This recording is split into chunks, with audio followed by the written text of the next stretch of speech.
that say? Well, yung sinabi ni Duterte na pumatay daw ng 15 senador para magbigay daan sa mga kandidato niya, ang talagang dapat patayin o bombahin o ibaba ay ang mga preso ng pilihin.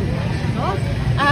Walang ibang dapat pinaka-targetin sa eleksyong ito. Kaya ganyang kaimportante ibalik si Senador Kiko Pangilinan at Senador Bam Aquino sa Senado para doon pa lang sa totoong isyong iyan na totoong unity sa ating mga kababayan. Pagbaba ng presyo ng pagkain, pagtaas ng suporta sa agrikultura, mabigyang daan ang trabaho at mga polisiya ng tulad ni na Senador Kiko Pangilinan.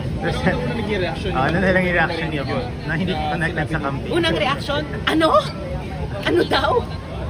Ano bang magiging reaksyon ng mga tao na hirap na nga sa buhay, sa mga issue na tinatalakay ni na Sen Kiko at Sen Bam? Tapos ang sagot ng isa dyan ay dagdag na karahasan. Talagang ewan ko lang sa kanila. Dito ako makikinig kina Sen Kiko. Comment lang po din sa dapat madali ng ibang experts, ng ibang lawmakers, yung Senate. What's your comment on the recent remarks of Duterte about killing senators, bombing the Senate? Ay, And kami, si Ma'am din po. nakatutok lang kami sa issue ng ating mga kababayan ngayon. Pagkain, mataas na presyo ng bilihin, palagay ko, at yung trabaho.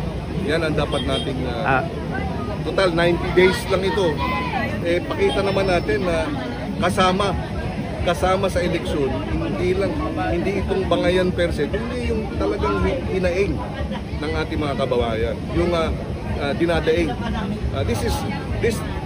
This election is not about politicians per se, diba? Hindi ito tungkol sa kandidatura namin per se. Ang eleksyon na ito ay tungkol sa taong bayan at daing.